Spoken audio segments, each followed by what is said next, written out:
مظفر دیوار کے سائے میں سستانے کے لیے کھڑا ہو گیا۔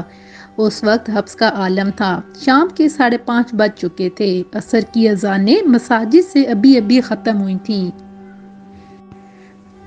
ڈلتی دھوپ میں بھی اس قدر تپش حیران کن تھی۔ وہ اپنی ورک شاپ سے جہاں وہ کام کرتا تھا روز اسی وقت اسی راستے سے گزرتا تھا۔ مکانوں کے ایک طویل سلسلے میں اسے دیواروں کے ساتھ لگے سائے مل جاتے تھے۔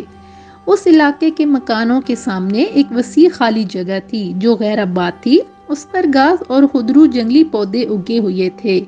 شاید پارک یا کھیل کا میدان بنایا جانا تھا۔ میونسپل کمیٹی اور دوسرے اداروں نے زیادہ توجہ نہ دی تھی۔ مالیاتی مسئلہ ہوگا۔ ان سڑکوں اور گلیوں میں تعمیر بھی کی جانی تھی۔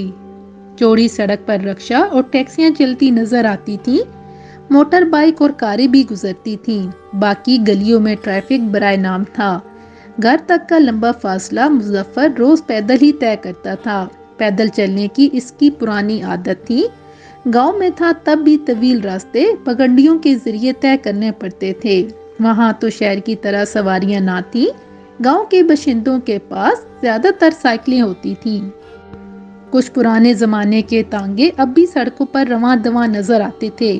یہ تانگے ایک گاؤں سے دوسرے گاؤں کے 3 سے 4 میل کے سفر کے لیے دستیاب تھے۔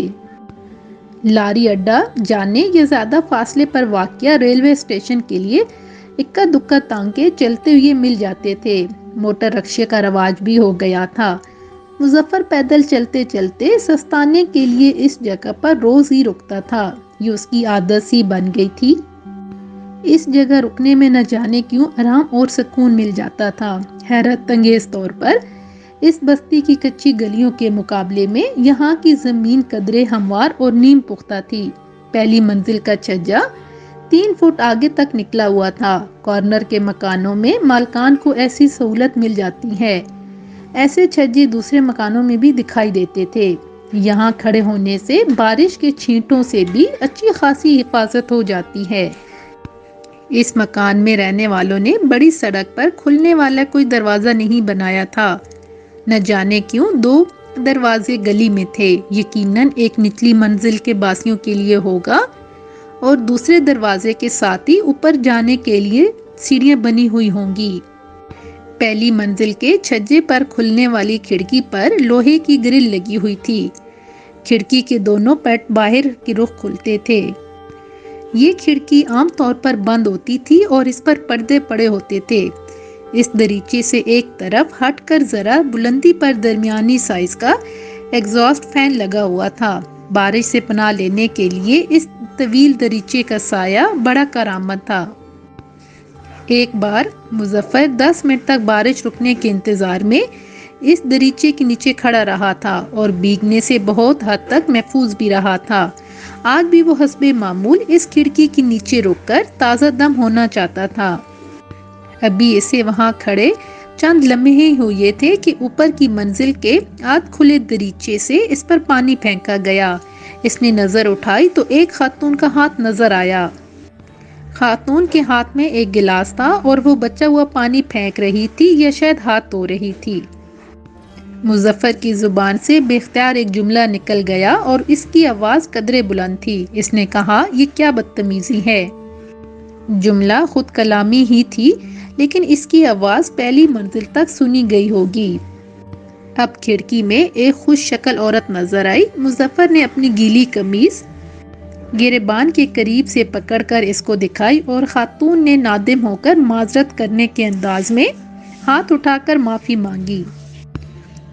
معذرت کرنے کا کام اس نے ایک بار اور دہرایا۔ دوسری مرتبہ خاتون نے اپنے ہاتھ کو ماتھے تک بلند کر کے سلام جیسے انداز میں معذرت کی۔ اس کے چہرے پر شرمندگی کے آثار بھی پڑے جا سکتے تھے۔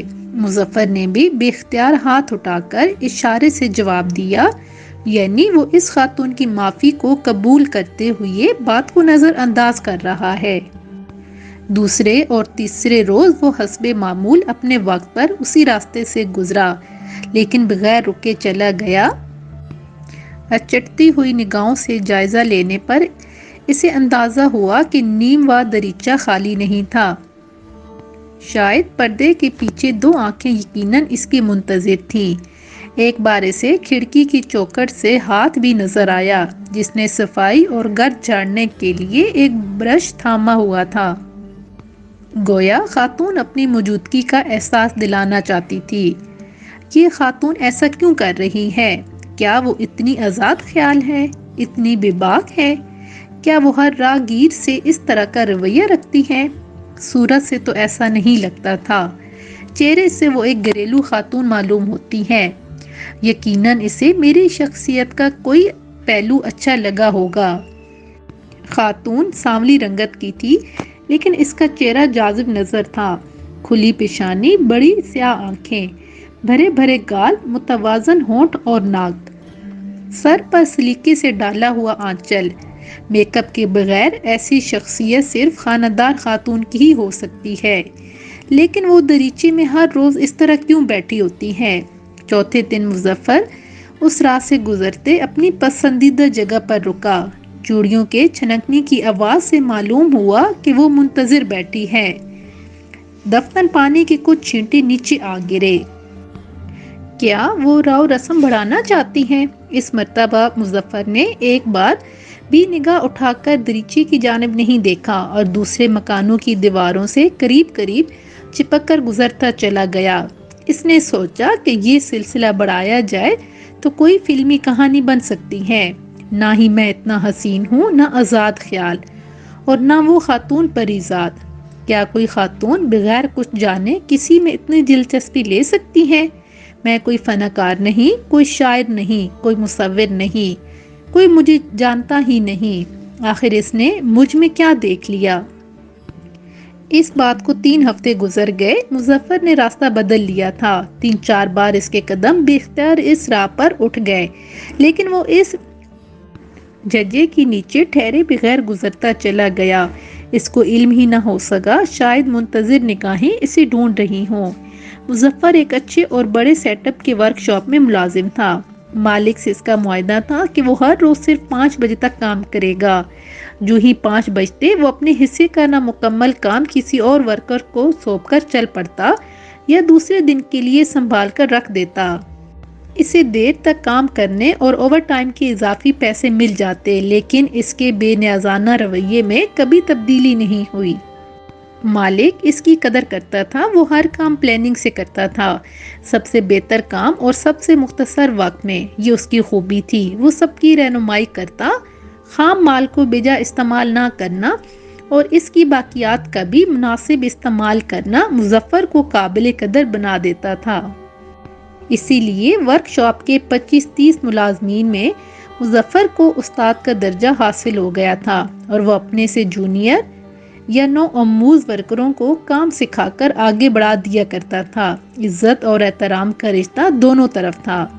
محبت کی یہ فضا بعض تنگ نظر ساتھیوں کی وجہ سے مکدر ہو جاتی تھی۔ خود غرضی اور صرف اپنے مفاد کی سوچ سے ورک شاپ خالی نہ تھا۔ مظفر خود کو ان باتوں سے بچاتا تھا۔ اوور ٹائم میں اسے کبھی دلچسپی نہیں رہی۔ مالک تنخواہ بڑھاتا تو وہ شکر کر کے سجدوں میں اضافہ کر دیتا۔ مالک کے علم میں تھا کہ مظفر کی بیوی نازیہ گھنٹیا کے مرض میں ایک مدت سے مبتلا تھی۔ وہ جانتا تھا کہ مظفر کو گھر جا کر گھریلو ذمہ داریاں بھی نبھانی ہیں، اپنی بیمار بیوی کی تیمارداری بھی کرنی ہے۔ شادی کو 6 برس ہو گئے تھے۔ بدقسمتی سے اس کی کوئی اولاد نہ تھی۔ اس کو بھی وہ قدرت کی عنایت ہی سمجھتا رہتا۔ مظفر کی بیوی زارو زار روتی رہتی۔ بیماری کی شدید کیفیت اور بے اولادی کا علاج کئی ڈاکٹروں سے ہوتا رہا۔ ہر طرح کے ٹیسٹ بھی کیے گئے مگر کسی نقص کا علم نہ ہو سکا۔ ماہر ڈاکٹروں اور گائناکولوجسٹ سے نا امید ہو کر ماہر حکیموں سے بھی مشورے کیے گئے، یہاں تک کہ سڑک پر بیٹھے نواحی بستیوں کے جاہل عطائیوں سے بھی علاج کروائے گئے۔ ایک ڈاکٹر کی غیر معمولی شہرت تھی۔ اس کی کلینک شہر سے دور پسماندہ بستی میں واقع تھی۔ ڈاکٹر کے آنے سے پہلے ہی ان سے علاج کروانے والے بیماروں کے لیے نمبر بڑھ جاتے تھے۔ نازیہ کو پڑوسن کی عورتوں نے ڈاکٹر کی شہرت سے آگاہ کیا تو اس نے وہاں بھی قسمت آزمائی کا سوچا۔ ڈاکٹر صاحب کی غیر معروف ڈگریوں کے ساتھ ان کے نام کی تختی کلینک کے دروازے پر آویزاں تھی۔ تختی کیا تھی؟ ایک بڑا بورڈ تھا۔ موصوف ہر مرض کے علاج میں مہارت رکھتے تھے۔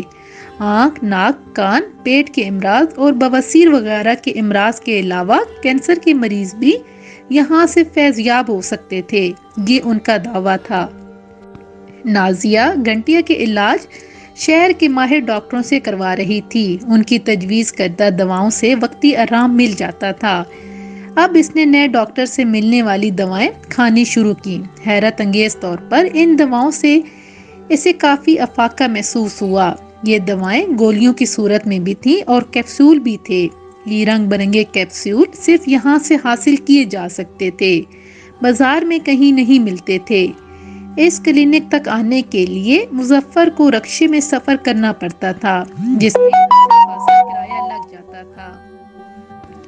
مظفر نے محلے کے مستند ڈاکٹر سلمان کو دواؤں اور کیپسول کے بارے میں بتایا کہ اس علاج سے نازیہ کو بہت فائدہ ہوا ہے۔ ڈاکٹر سلمان چونکہ نازیہ کے مرض کی ہسٹری سے خوب واقف تھے، انہیں حیرت کے ساتھ بہت تجسس بھی ہوا۔